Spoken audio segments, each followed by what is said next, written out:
Right now, I'm just getting ready, but I did have a question that I wanted to answer for you guys. So somebody asked me, when does Braylon get his trach taken out? Okay, everybody. So before Braylon can get his trach taken out, he has to pass his speaking valve. So we're going to go to the hospital in about 2 months, and we're going to try the speaking valve.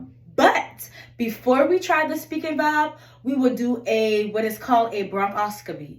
I hope I said it right, but a bronchoscopy or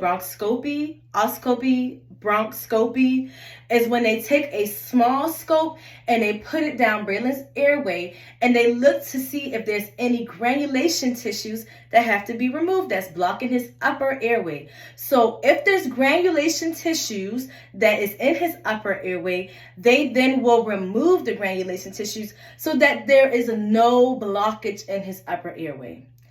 After they remove the granulation tissue, we will stay inpatient at the hospital, and then they will try while we're in the hospital to see if Mr. Braylon will be able to pass his speaking valve.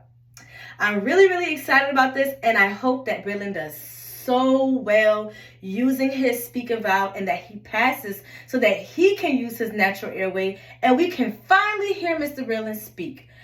After he passes his speaking valve, they're going to see how long he can do it and how long he wears his speaking valve and breathes out of his natural airway. Once he's using his speaking valve 24/7, that shows us that Mr. Braylon can breathe out of his mouth and his nose, and he no longer needs a trach. So they're going to assess Mr. Braylon from 6 months to a year. After they assess him from 6 months to a year, they then will talk about decannulation.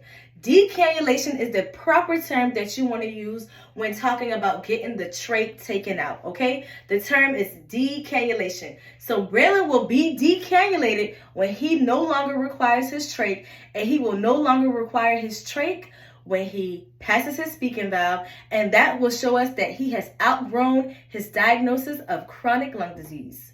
Thank you, everybody, for asking these questions. Please feel free to ask more questions in the comments below. And we also want to thank you for following, for subscribing, for sharing, for sending stars, and just for engaging with our page. You guys have a beautiful day.